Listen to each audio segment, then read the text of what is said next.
I think good evening, wherever you're joining us from. I think we're going to wait a few minutes to allow folks to gather. This is a conversation sponsored by PSV, the Private School Village here in California. And I'm joined by Mr. Jeff Johnson and Mr. David Johns. So we're going to begin, I think, in 3 minutes here. We're just going to kind of let folks generally get in into the forum. With respect to just some housekeeping matters, we have a list of questions that were pre-submitted. Thank you for those. We are also going to be looking at the chat. So if something that these two gentlemen say that you'd like to hear more about, I'm going to be monitoring the chat section. So please feel free to send me questions to ask and to pepper the gentlemen. The Zoom call is being recorded as well. I'm sorry, it's the Q&A. It's and actually not the chat, but there's a Q&A on your side that you'll see. So if you can send those to me, we're monitoring those and I'll get those in front of our panelists. The goal today is really just to have a conversation amongst Black men. I'm not gonna spend a lot of times, actually I'm not gonna spend any time at all in the bio. I'm gonna let the gentlemen introduce themselves. But really I wanna get the men talking about experiences as Black men and how we can better help our Black young boys grow into young men. So it looks like we are clear to start. Good evening. Today we're joined by Mr. Jeff Johnson and Mr. David Johns, two exceptional young men that I've had the pleasure of meeting today. They're going to speak to us about Black men and Black boys and in our current time. And so if you guys wouldn't mind, let's start with David. If you could give me a couple minutes about yourself and your work in this space, and then I'll kick it off with the first question. Yeah, happy to do that. Always good to share space with my brother, Jeff. And I do anything that Lisa invites me to do as well. My name is David Johns. I am the Executive Director of the National Black Justice Coalition. We are a DC-based public policy organization. We're the nation's only civil rights organization that is at the intersections of racial equity and LGBTQIA+ equality. That's lesbian, gay, bisexual, transgender, pansexual, asexual, and plus for the words that have yet to be created. My work has been anchored over the course of my professional career in ensuring that we acknowledge, as Asa Hilliard said some time ago, that I've never met a child, in particular a Black child, who is not a genius. And there's no secret to how we support them. We first acknowledge them as human, and we second support them with love. But so much of my work is about acknowledging that not all of our babies have the same access to love. And so before doing this work, centering again the reality that as long as there have been Black people, there have been Black LGBTQIA+ people, or Black queer people. Before doing this work, I led the White House Initiative on Educational Excellence for African Americans under the leadership of still my president, Barack Hussein Obama, and his fabulous wife, Michelle Yvonne Robinson Obama. And that work was about centering Black students, children as young as 5, and as old as non-traditional college-aged adults in the process of developing policy solutions or education reform strategies. And in doing so, celebrating opportunities to ensure that we support the cognitive, social, and emotional development of all Black students of all ages. And so I really care about equity. I understand the way that schools, in particular public schools in this country work. I am currently sheltered in place in Harlem as I'm finishing my coursework at Columbia, where I'm pursuing a PhD in sociology and education policy, really studying how public schools in this country often work to sort, select, and oppress kids who are Black and queer and have a disability and are non-native and lots of other things. So that's a really long way of talking about the importance of making space to support and nurture and love all of our babies. Thank you, David, for that. Jeff?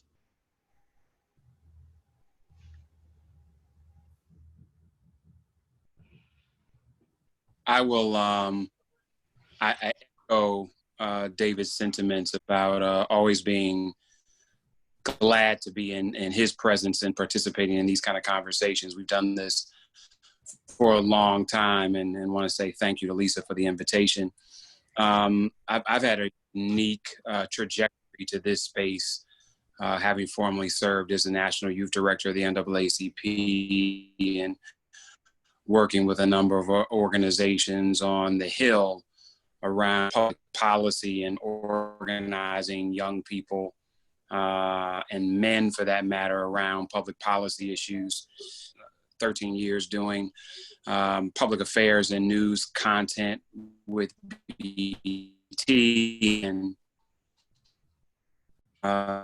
serving as a voice of commentary for the last 12 years.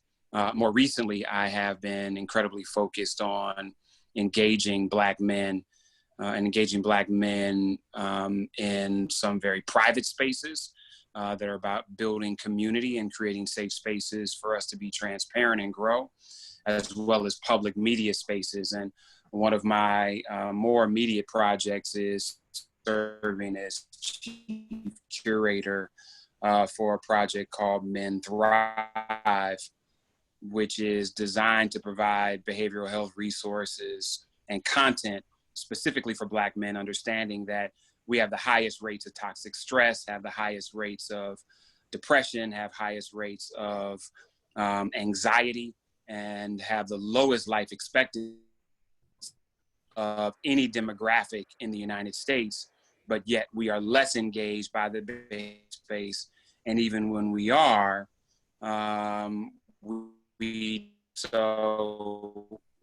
it's done. So I'm looking forward to having that conversation, and just recognizing, I think, as Frederick Douglass said, that it is easier to build strong children than repair broken men.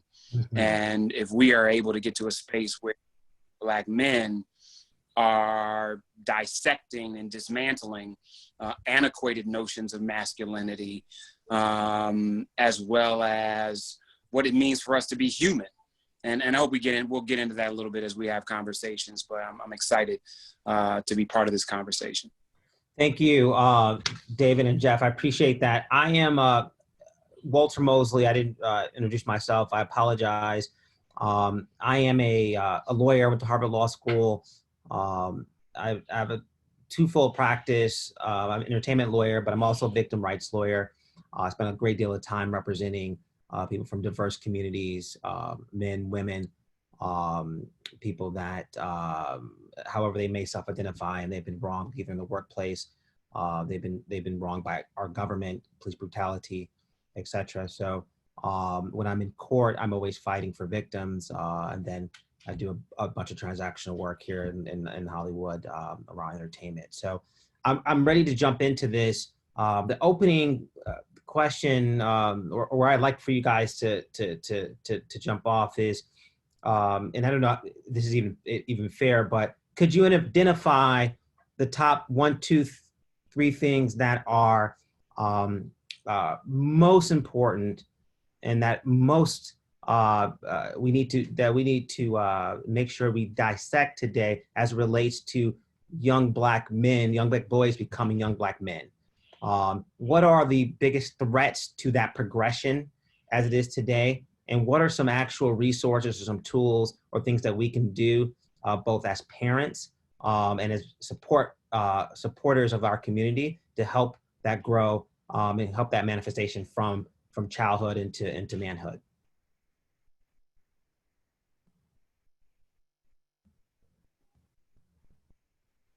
I'll start. 3 things come to mind for me, and the first is acknowledging the framing of the question and your word choice around boys who grow into manhood.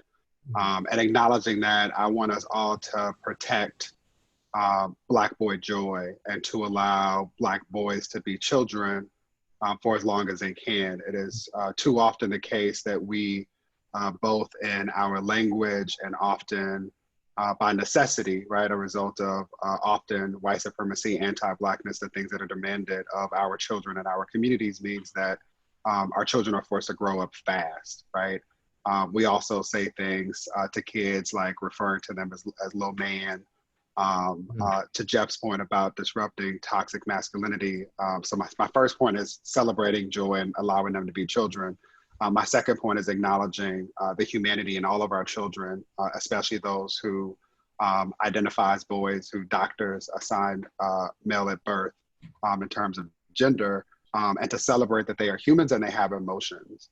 I have a tattoo on my body that's of comedy and tragedy, or the masks, comedy and tragedy. And I have it because as I was writing my undergraduate thesis about the nature of Black masculine identity, I kept thinking about how often I had been told to smile now and cry later. And really what that meant was don't cry at all. Because to the world, to be a Black boy or a Black man is to not have emotions. It's to not emote. It is to not communicate that you have needs. It is to not acknowledge that we as a people, that Black people are most inclined to face the kinds of challenges that would break the average adult daily. And as a result, we need all types of sources of care. And so while many of us are inclined to go to faith communities and churches for support, we, especially Black boys and men, are least likely to have access to culturally competent sources of mental health and healthcare. And so we should all do a better job of encouraging and supporting boys and naming their emotions and processing their feelings and articulating their pain. We should stop shaming boys for doing things that we otherwise should be celebrating, that women have instructed us into how to be in public. And we should also, the last thing, no surprise if anybody paid attention to my intro, is we should acknowledge that there are always and should be queer possibilities, right? So it is a reality that high school kids today identify, more than 60% of them identify, 70% of them identify as anything other than strictly heterosexual. To be clear, that is not to say that there's a gay agenda. If there is, I'm still looking for it. But that is an acknowledgement that young people understand that socially constructed categories like race, what it means to be Black or white, or binaries around gender, like what it means to be a boy or a girl, our expectations around sexual identity, gender expression, and orientation are more limiting than they are helpful in allowing young people to establish the kinds of relationships that are useful to them. And so we should appreciate, again, that when we talk about boyhood and masculinity, that there are some of us who are queer in the purest sense of that term. To not do that is to often inflict upon Black boys another form of violence that typically is often ignored and not discussed, especially in spaces like this. And if you wouldn't mind me to follow up with that, and so how are we approaching, or what are the best strategies to approach individuals, that Black individuals that are identifying as queer, and as parents, how are we, what are the best practices to see it, to recognize it, and to acknowledge it, and to help our young people along that path, if that's their path? So I don't want to have the conversation in that way, right? Language matters, there's power and precision. And when we talk about it as something that should be recognized or identified, there's sort of a clinical feel to it. It almost feels like a conversation around HIV. What we should be doing is having inclusive conversations that acknowledge that children will show up in all types of ways. Children will have disabilities. Some of them will be visible, some of them will be hidden. Children will speak different languages. Children will have different ways of making meaning or celebrating what it means to be African or otherwise connected to the diaspora. And we should always assume as well that children will come into their identity with regard to sexual identity, gender orientation, or expression in very different ways, right? I think it important in this moment for me to acknowledge for so many people, the idea that E.J. Johnson shows up in the world as someone who loves fashion and expresses himself in ways that are contrary to people's expectations around gender is important for us to appreciate, because there are men who like to wear skirts just as there are women who like to wear pants. And this is much less about people wanting to wear things that at some point somebody says they shouldn't wear, but us acknowledging that the assumption that boys wear pants and women wear skirts is the problem. And so all parents should be increasing their competence. They should be talking about LGBTQIA identities and the contributions of people like Bayard Rustin, who allowed for Martin Luther King to be introduced to pacifist teachings of Gandhi, and who was the architect of the Civil Rights March, where I have the speech that was entitled "I Have a Dream," but the line that we hold on to it was delivered from, or that James Baldwin existed and wrote stories about the Black experience with beautiful diversity, right? Like, the point here is that we need to make space for all of us.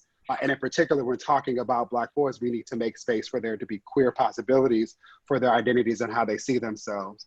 And so that is the work. It is not about seeking out or otherwise expecting Black boys to identify as queer. The sad reality is that none of that should matter unless you have a job like mine where you offer that part of your identity up to the world. It should matter how someone loves. The question that we should all be preoccupied with is whether or not all of our boys are loved.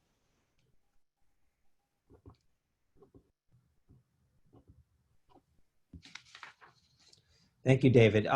Jeff, to you, the question that was posed were, what are the biggest single threats in your mind to Black men and Black boys during these times? And if you had some tangible ways we could positively address that. Yeah, I mean, it's clearly a large question. I mean, I think that the challenges are vast, in that we have some issues that I agree with David wholeheartedly, that by and large, Black men have in many ways created a narrative that assists in their own dehumanization. Now it's a script that was provided via white supremacy. And by that, I mean that we have believed and embraced this reality that we don't need to feel. And so whether it is not being able to show sadness or disappointment, or that our feelings are hurt in the name of not showing weakness, or even our inability to show joy or excitement, because overjoyed is being goofy, or excitement means you haven't been here before. And that reality is damaging, because it is actually in the fullness of our emotion that we are our most human. Now, I don't mean that we wear that on a t-shirt and that we share with everybody in the world, but the fact that we fail to even acknowledge it at times says that we are blocking a level of humanity from ourselves, when the world is so intent on categorizing us as inhuman. And I've seen that everywhere, from whether you're on an urban street corner and you are attempting not to show emotion in order not to be a mark, or whether that's you in corporate America, where everything from your hairstyle to your facial hair to the bass in your voice is altered so that you're not viewed as a threat by, in many cases, a white male, or in some cases a white female senior manager. Mm-hmm. And it's damaging. I mean, even as we think about this notion that we have lifted code switching as a value proposition, code switching in its essence is slavery. Because ultimately, I mean, David mentioned and implied wearing the mask, which Dunbar wrote about, where he said, we wear the mask that grins and lies, it hides our cheeks and shades our eyes. This debt we pay to human guile, with torn and bleeding hearts we smile, and mouth with myriad subtleties. Why should the world be overwise in counting all of our tears and sighs? Nay, let them only see us while we wear the mask. We smile, but, O great Christ, our cries to thee form tortured souls arise. We sing, but, oh, the clay is vile beneath our feet, and long the mile. But let the world dream otherwise, we wear the mask. And the mere thought of having to code switch speaks to a slavery that says I can't show up as my whole self in the multiple places that I go, whether it's for survival or for advancement, or for a more comfortable path. White men are never concerned with code switching. because they believe that they own everything. And as a result, they show up as their whole selves. And so I think it's critical that, number one, we create spaces for release for Black men. We create safe spaces for us to be able to commune with each other as our whole selves. We open ourselves up to opportunities for behavioral health tools that reduce stress and anxiety. And also that we open ourselves up to therapy, but therapy that is driven by a culturally intentional reality. Most therapists will tell you that therapy is designed, therapists are primarily trained to treat single trauma. Most Black men are dealing with compounded trauma. And in many cases, most therapists are also trained to help people cope through issues. And in many cases, Black men that have dealt with the stigmas of therapy to say, I want to do this, are often resident because therapy makes them feel weak, because most therapists are not trained to move beyond coping to a place of thriving. And so while that's one single issue that I talked about, I mean, we could continue to talk about identity, we could talk about preparation, we could talk about finance, we could talk about a multitude of other issues. In many cases, what's killing us is the fact that we continue to dehumanize ourselves and don't treat our own trauma. Thank you. And if I could stay with you for a moment, because in my list of questions here that were submitted, there were a lot of questions about therapy, a lot of questions about our mental health, a lot of parents wanting to know, how do I approach the subject, both for myself, but also for my children? And then since there's this is focused on Black boys and Black men, what are some of our strategies? Could you speak a little bit more? What should we be looking for in terms of therapy? When do you execute on that? How do you execute on it? How do you get past the stigma and the stereotype of it? And how can you speak to, or at least educate us parents on what we should be doing, looking in respect to that? Yeah, to provide context, I mean, I'm a parent a couple of times over. I've got 21, 18, 17, 3, and 1. And as I, this afternoon was having a conversation with my 21-year-old daughter, who was a lifer at Friends School of Baltimore, and is now a rising senior at Spelman. We were actually talking about this whole notion of listening to your child. And the fact that in many cases as parents, we are so often projecting on our children that we're not often listening to our children. And that doesn't mean that our children in their proclamations of who they are or what they need are always right. It does mean, however, that if we don't listen to them, we have no indication of where they believe themselves to be. And I think we are in a space where we are dealing with a generation of children that sometimes know more about behavioral health and wellness than we do as parents. They often sometimes use it as an excuse versus as a tool. And so all of that to say, I think that the first thing that we need to do as parents is talk and listen. We have to make ourselves present so that in those moments of presence, we're looking and seeing and feeling and hearing where our kids are. If you are the parent of a teenage boy in particular, I don't care how intellectually gifted they are, there's a point where you sometimes realize they've regressed to grunting and moaning versus having a conversation with you in the house. And so, really pushing conversation with our boys in particular, and helping them understand, number one, that there's power in their feeling. The fact that you feel these things is powerful because in that is your humanity.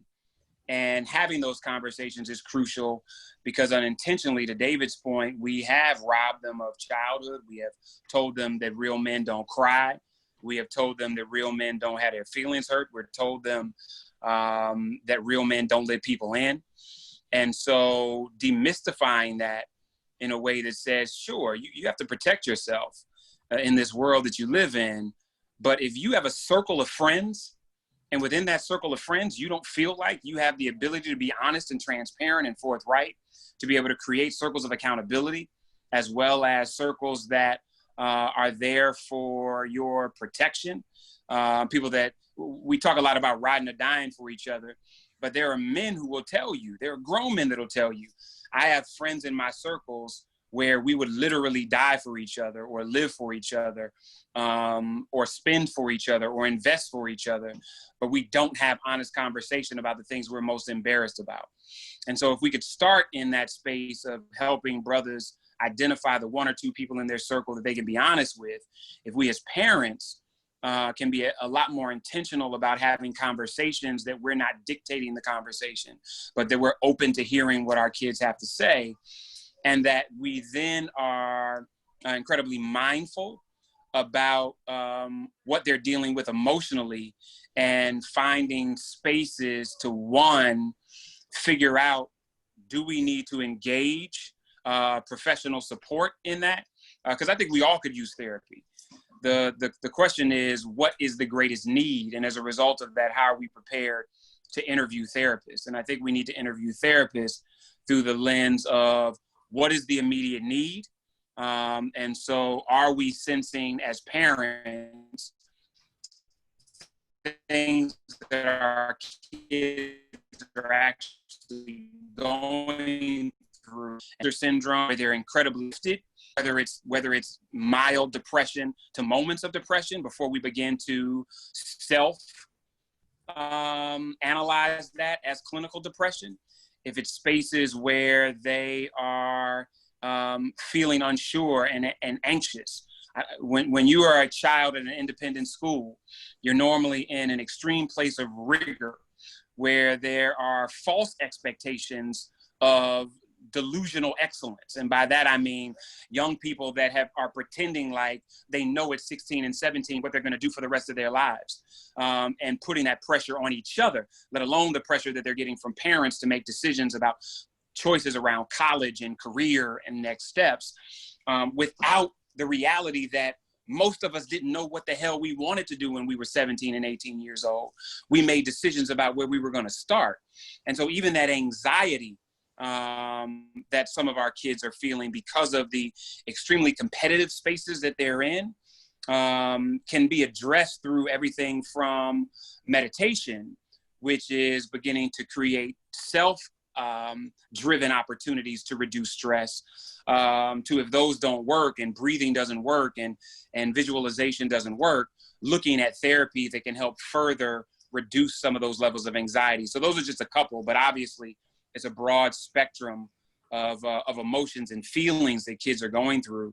But if we're listening, learning, talking, utilizing some of those behavioral health tools, and then looking at therapy as an additional I think those are a couple of recommendations that start the conversation with. Thank you. Yeah. David, did we got you there, David? Would you mind? Yeah, I just wanted to supplement one thing. Yeah, just wanted to supplement and say that no such thing as too early or too young. I taught kindergarten to third grade, and our babies are processing who they are and the experiences they have in the world around them well before they sometimes have the language that we can understand. So I just want to underscore Jeff's point about listening to the babies and allowing them to communicate in their words, and doing the work to make sure that we meet their needs. And therapy should be considered as a essential component of a holistic strategy of attending to their cognitive, social, and emotional development. Absolutely. I'm doing meditation with my 3-year-old and 1-year-old now. So I totally agree, David. There is no age that is too young. Yep. Baldwin and Garvey, the boys. I appreciate that, and that we're gonna open it up to the audience for some Q&A. I have one more question I'd like to ask, or just a follow up. There's some notes that I wrote down here. There was at some point I think it might have been you, Jeff, that you talked about how can we reach the fullness of our emotion, and I'm thinking that answer may be different for someone who's experienced 30, 40, 50 years of life versus someone that's experiencing 5, 6, 7 years of life. And so curious to see what No, approaches. at the end of the Based on at the end of what? the day, we feel.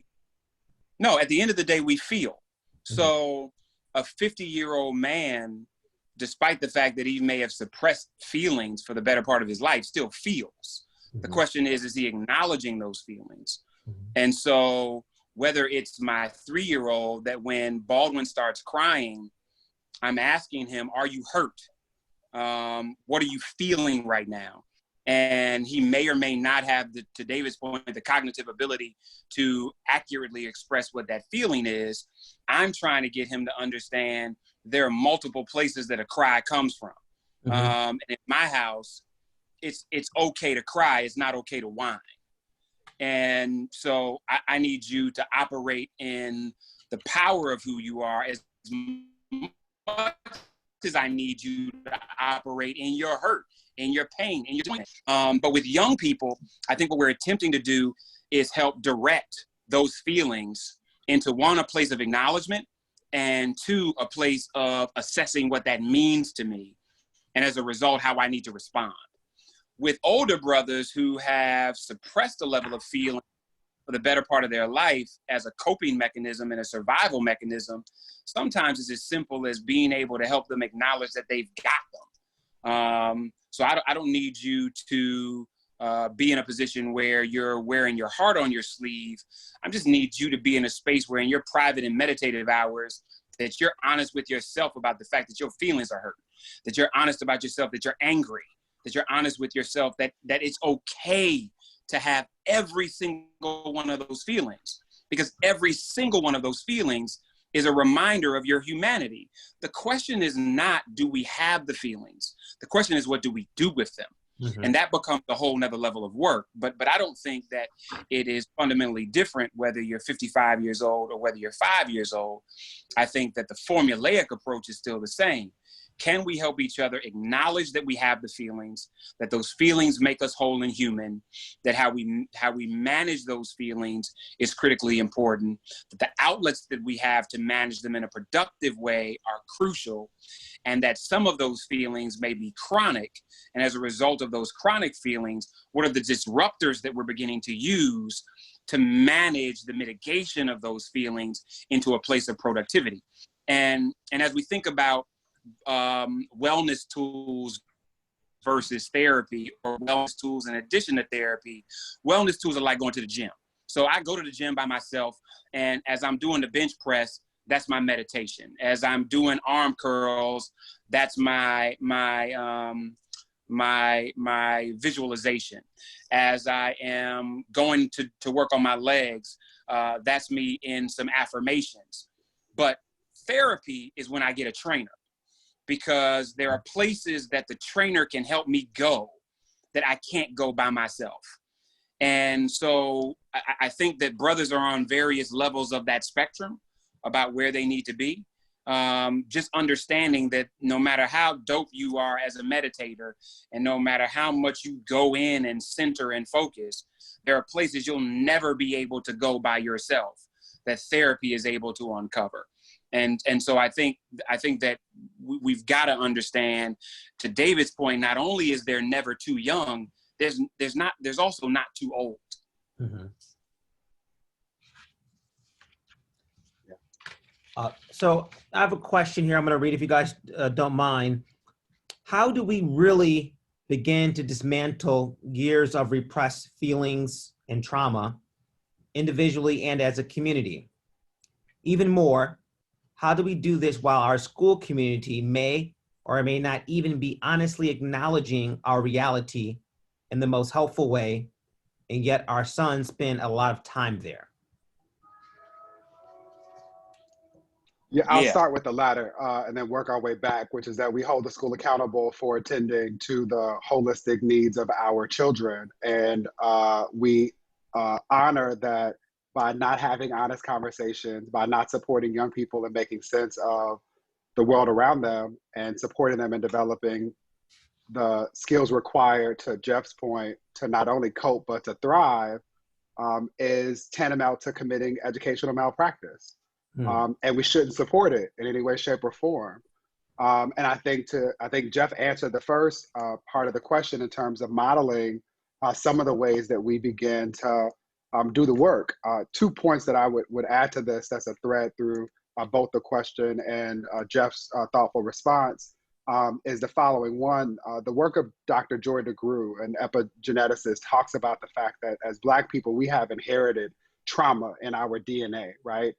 There are studies that have been done on rats that have essentially studied the association between trauma and cues that exist in the world. And so we know that in spite of the fact that we have not experienced the same types of torture and terror that enslaved Africans have, that the cumulative effects of enslavement, transatlantic enslavement, and anti-Blackness and white supremacy thereafter, we literally carry in our DNA, right? The second point is that this is something that we are all grappling with in incredibly powerful ways, right? So last year, we contributed to a report called Ring the Alarm that was submitted to Congress because the suicide rate for Black kids has doubled in the last 2 decades. That in and of itself is alarming, that children are committing suicide, attempting it, engaging in suicidal ideation or thought, and completing it. The worst part about this is that for every other group of children based on race and ethnicity, the suicide rates have decreased. Mm. And so not only are the trends going in opposite directions, but Black kids are uniquely affected. And we in part are uniquely affected. Our babies are uniquely affected because, one, we simply do not own our power by having these conversations, by naming these things, by calling out white supremacy and anti-Blackness, by refusing to allow people to call things,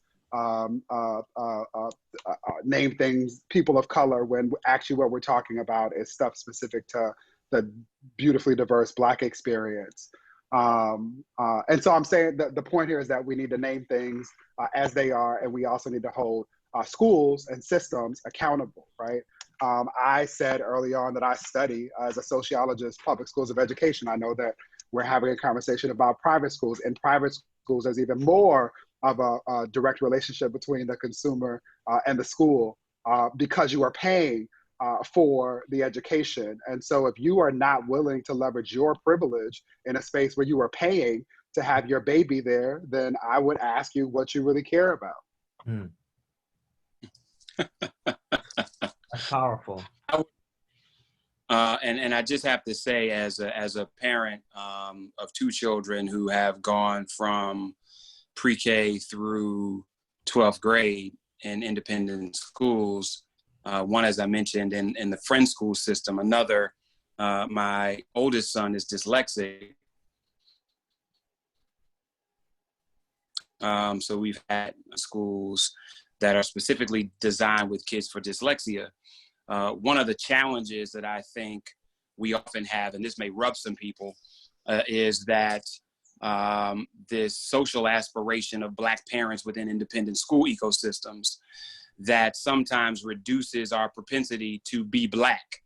And what I mean by that is we recognize that there are realities that are existing in the educational ecosystems with which we have our kids, but we don't necessarily want to be that Black parent that's bringing up the Black stuff because of the amount of money that we make, because of the people that we socialize with, because we want our kids to keep getting invited to bar mitzvahs and birthday parties, and we don't want to be a trouble parent that often becomes the parent that's talked about when the white mothers have coffee in the morning. Mm-hmm. And so because of that, we often reduce our level of aggressiveness towards these ecosystems because we don't want to be singled out.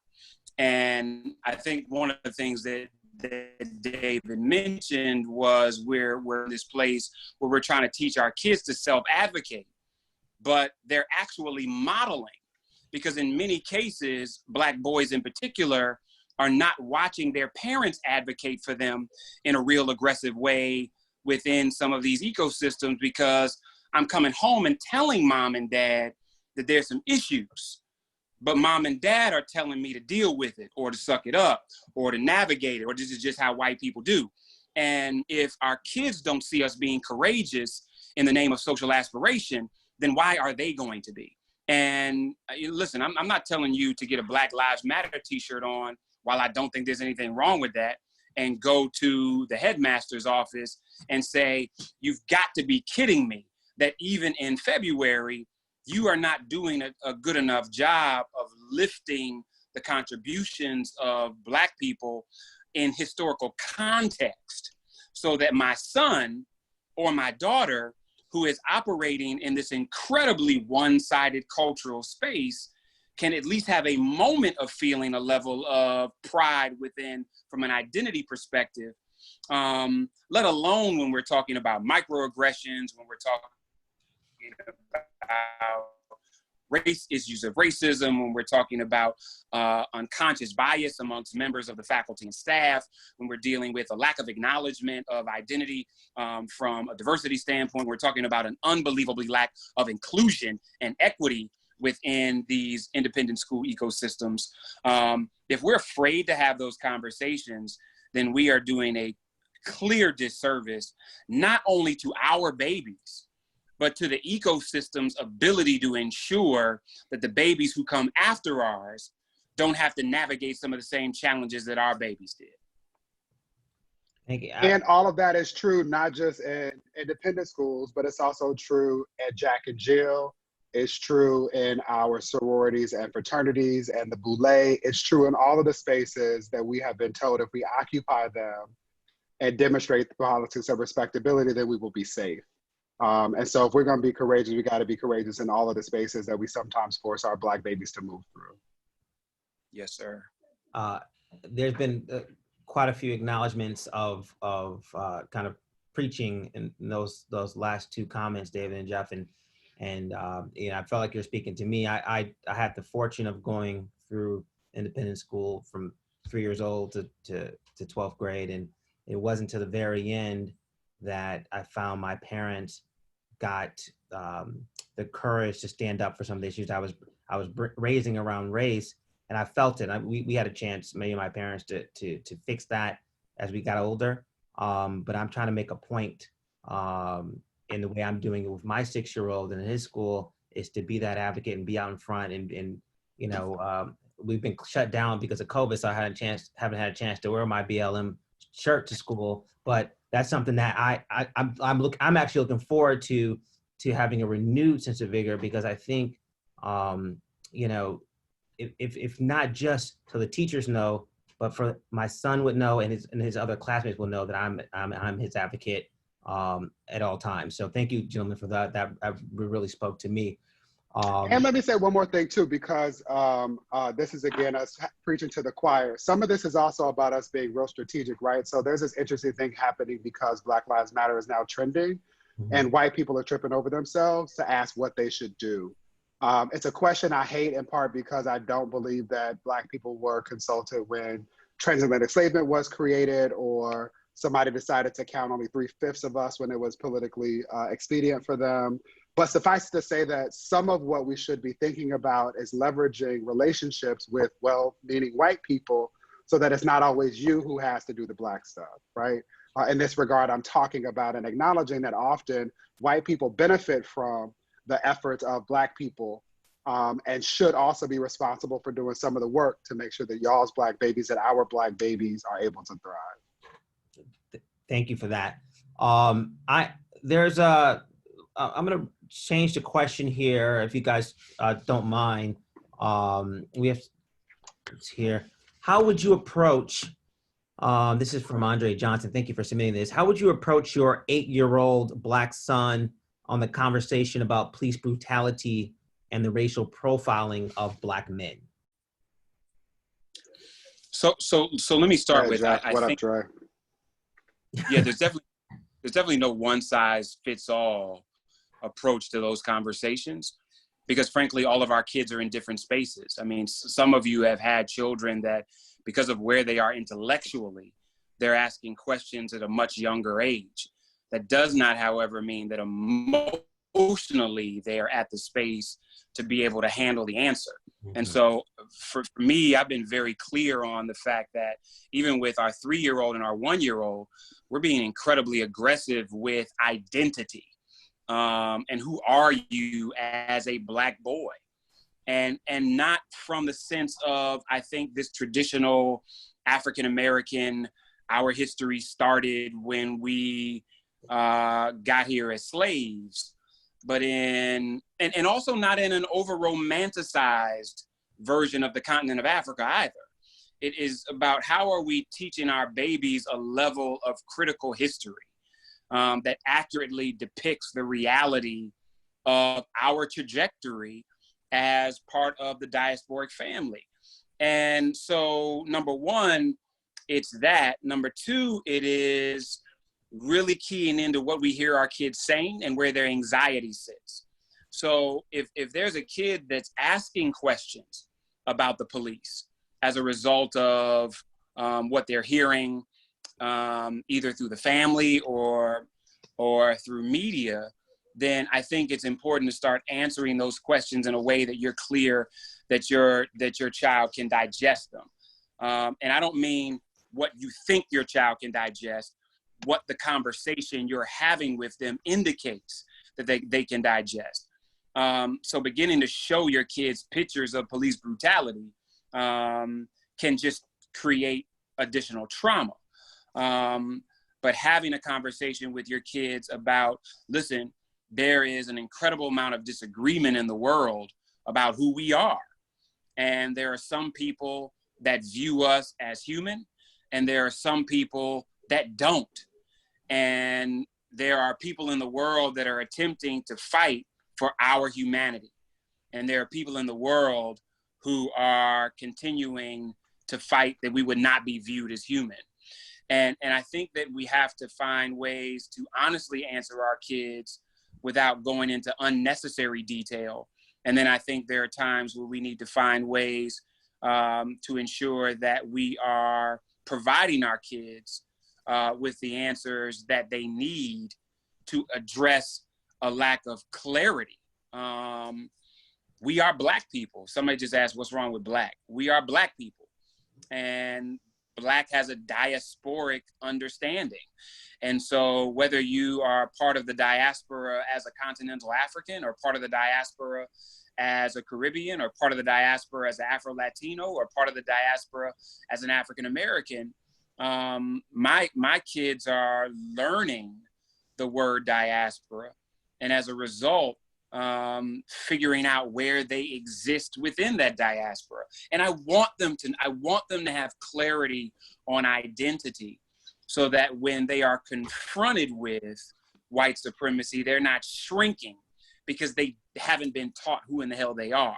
But I'm teaching them that within the context of being part also of a global family. I asked my kids the other day, do they understand the fundamental difference between a white person and white supremacy? And I wanted them to be clear that there are white people suffering from white supremacy, not in the same way. Let's be clear, not in the same way, but there are white people that are plugged into a matrix of white supremacy.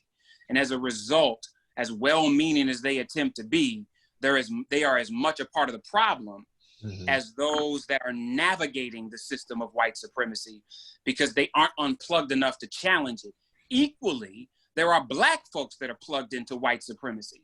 And as a result of them not acknowledging white supremacy, they are as much part of the problem in us addressing issues of white supremacy within our own community, because they're not free-thinking individuals that can look beyond the realities of white supremacy to be a part of, not some universal Black kumbaya moment where we all sit around a campfire and agree on the same stuff, but where we embrace the complexity of what it means to be part of a Black community that doesn't all want the same thing or view things the same way, but fundamentally are clear about the fact that this system has negatively impacted us for generations.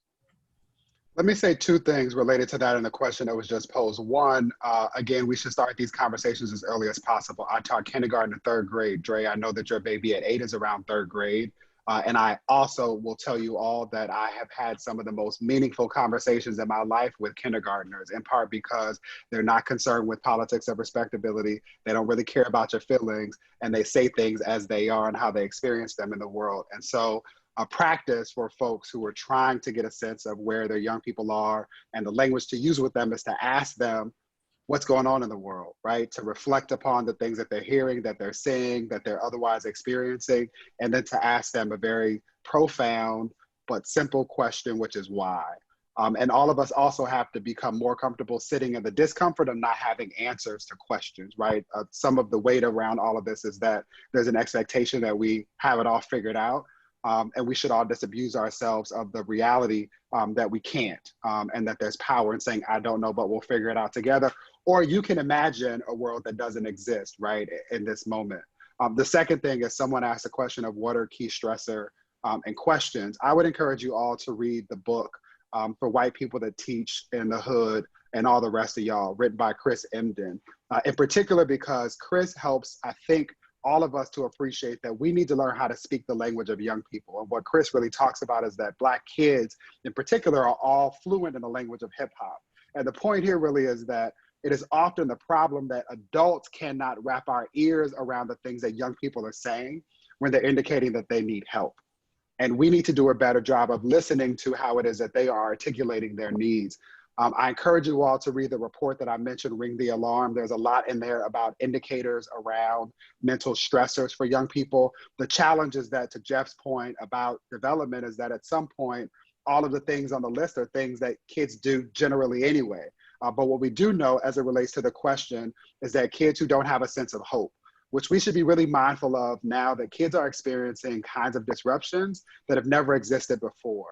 For most kids, COVID started as a 2-week additional summer break. And now think about what it meant to be a student who was told that you were going to enjoy particular rites of passages that everybody has enjoyed heretofore, including prom and graduation, and that has been literally ripped away from you. Imagine what it's like to be a junior now, and the entire system by which we expect to apply to post-secondary institutions has been blown up, right? All of that is having a traumatic effect on our babies, and we know that hopelessness leads to depression.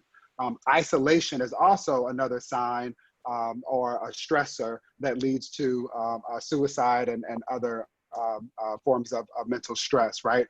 Thinking about kids being quarantined, thinking about kids who don't have the ability to be in the company of their friends or their family. As Black folks, we like to lay eyes on each other and see each other to be in community, while also dealing with grief and with trauma that is a result of white supremacy and anti-Blackness, and this public body of evidence that we continue to see contributed to trauma associated with the economic stress that is causing so many parents to not even have space for conversations around wellness because they're worried about how they're going to pay their bills, in particular, the tuition associated with most independent schools, right? I'm saying all of this to say that we have to lean in and develop a habit of having conversations about how all of us are. And as adults and as parents, you have to make the space to model that for your kids, to know that it's possible for them to do it too. Thank you, David. That was powerful and insightful. And I'm being reminded that we're at the 5-minute mark. So I'm gonna, there's one last question I'm gonna pose to the panel.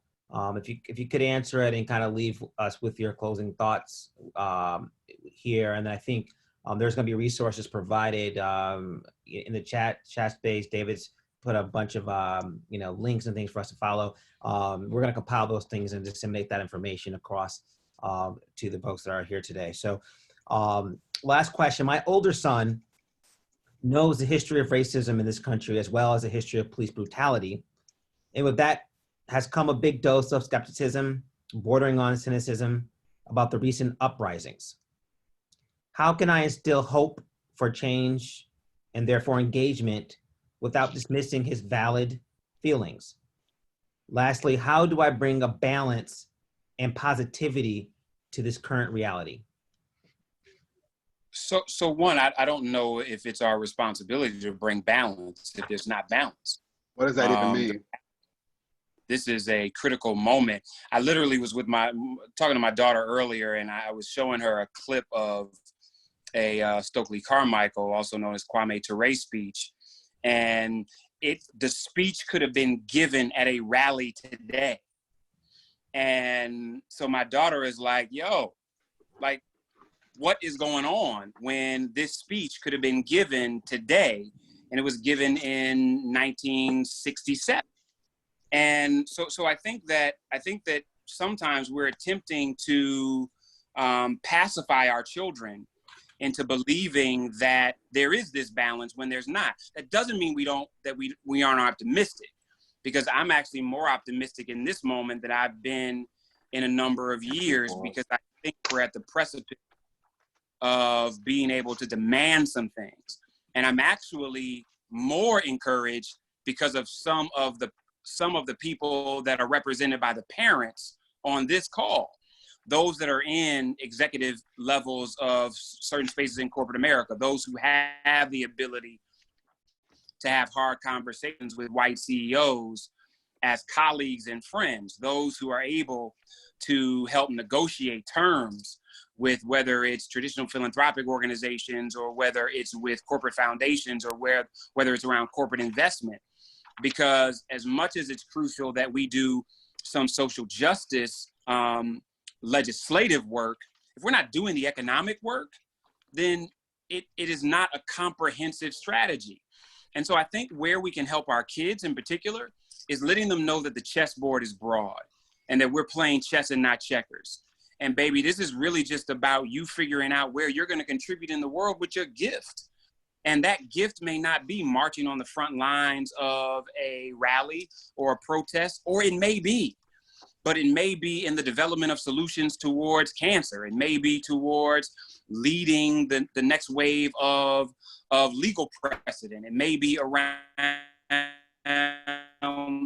changing the foundation development in our community through understanding finance. It may be how philanthropy is no longer doing antiquated programs that don't change anything, but leveraging resources to make investments. And so I think it's about helping our babies think freely about where they're going to contribute in the world, and the fact that their genius and their pathway towards mastery of that genius is the answer, as opposed to making them believe that somebody else has the answer somewhere else. And really helping them understand that it's a chess game. I would recommend parents get Thriving in the Wake of Trauma by Dr. Tama Bryant, who I think does a brilliant job of really focusing on the cultural intentionality around therapy and trauma, as opposed to the antiquated way that many therapists are taught. But as it relates to our children, listen, I tell my babies as I close that I'm never going to be excited about your idea until I don't understand it. And they're like, what do you mean, Dad? When I first started saying that, I'm like, you stand on the shoulders. When I think about my grandfather who moved from Columbus, Georgia to Cleveland, Ohio to work in a Ford factory, and within one generation, my father having multiple degrees, my baby doesn't have I'm not giving her or them the flexibility to dream dreams that are recycled dreams of mine. They need to be dreaming things that are so disruptive because of the shoulders that they stand on that they don't make sense to us. And I think we need to encourage them to do that, as opposed to them encouraging them to dream with retrofitted versions of what we wanted. And in that, and encouraging that, they're going to be the solution to not only the social problems, but the economic and political problems that we were unable to figure out, because in many cases, we had arrested development in our own envisioning and reimagining of what America and the world could be, because we needed to survive. If they're truly going to thrive, they have to reimagine that without the shackles of white supremacy. Imagine this, many of you on this call bought into, I gotta be twice as good as them in order to compete. That in itself is slavery, because I don't want my babies to imagine how good they are through the lens of anybody else but themselves. And so you don't have to be twice as good as them, baby. You got to master your stuff, and you've got to master your gift, and you've got to be as amazing and brilliant as you can be, because sometimes half as good as them is still half as good as we're supposed to be, because they ain't that good At all. Yeah, I agree. I'm glad Jeff said it, because I watched him teach that lesson in real time more than a decade ago, and it has stuck with me. And I would encourage everyone in this moment to disabuse ourselves of all the lies that we have been told will allow us to thrive, right? The idea of balance. Balance doesn't exist. I think it's something that white women in yoga pants get to romanticize and columns while they sip lattes, right? The work should not be in balance. Also, this is messy and it is ugly, right? Making sense of or trying to grapple with the challenges and vestiges of white supremacy and anti-Blackness is messy by design. Let's acknowledge it for what it is and get over this feeling that like things can't be uncomfortable. The Latin root of the word education is educare. It literally means to draw out. The process of learning by design is uncomfortable, and we have to become more comfortable sitting in it. While Jeff was talking, I picked up a book.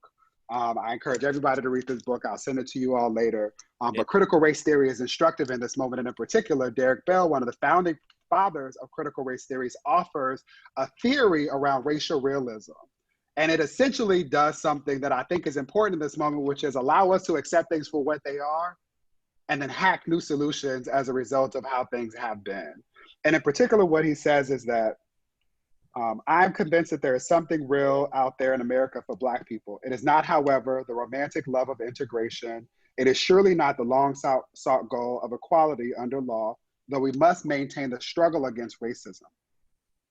Else the erosion of Black rights will become even worse than it is now. The racial realism that we must seek is simply a hard-eyed view of racism as it is and our subordinate role in it. And I would also add homophobia and xenophobia and all of the other forms of bias and oppression that we have learned to perpetuate within our own community.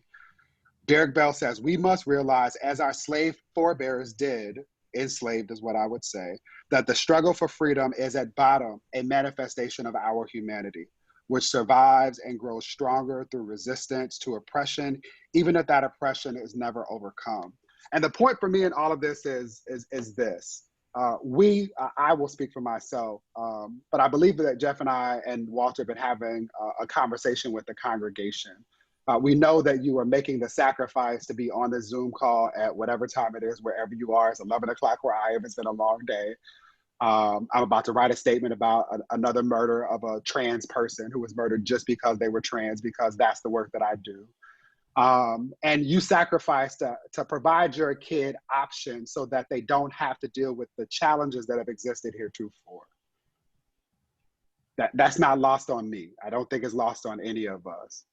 Acknowledging that we have an opportunity to appreciate that we have been forced as a country, as a global community, to sit in this shit, to name things what they are, to make people uncomfortable, to deal with our own discomfort, such that we can identify solutions that have not even been considered heretofore. This is why we need to listen to the babies. This is why we need to allow them to talk about things that don't make sense to us, to imagine jobs that haven't been created, to want to do things that make us scared because we simply cannot wrap our heads around them. And this is not necessarily new. Octavia Butler has written about this kind of radical imagining, right? And so whether you find comfort in the language of the law and critical race theory, or Afrofuturism and comic books and other forms of creative expression, find some form of release in all of this depression and this madness that we otherwise will continue to be dragged back into unless we do this critically uncomfortable work. Well, I appreciate that, David and Jeff. Thank you, Lisa, for organizing this discussion amongst humans, discussing humanity and how we all can be better. Lisa's going to circulate some of the findings and some of the things that were shared during this talk. We look forward to chatting with you again. Thank you so much. Thank you for joining us this evening. Thank you, David. Thank you, Jeff. Thank you, Lisa. Everyone have a great evening. Thank you. Thank you all for loving on your babies. The most important thing you can do is to love on them. David, good to see you again, brother. Twice you in as 1 well, week. brother. I look forward to catching up soon in real time. All right, man.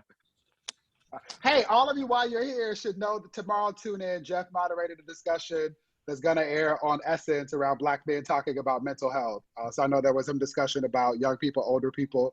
We will continue this. You should also follow him. There's a really dope conversation between Jeff and our brother Bakari Sellers on his Instagram and on their podcast as well. So again, resources. We find the Essence talk. I think Essence.com. You can Jeff, you're frozen in the spirit of Teddy Riley. You got to say that over, brother. As well. And I think it's It's The Essence spirit of Teddy Networks Riley is all on over their this, brother. Facebook page. Can you hear me now? Yes, we can. Hear me? We can hear you now, yes. Hi. Hear me now? No, it's on Just Essence. send it to Lisa. Yeah, just hit Lisa. Put it in the Essence's chat. Facebook page. Yeah. Essence's Facebook page is what he's saying. Essence's Facebook page, and then we'll also send it to Lisa. And, Yes, I'll post Jeff's Instagram now as Jeff's Nation, and I am at Mr. David Johns. Yep, we'll send it. Thank you, Walter. Thank my you, pleasure, Lisa. brother. It's a pleasure meeting you. Have a good night. All right, take care. Bye.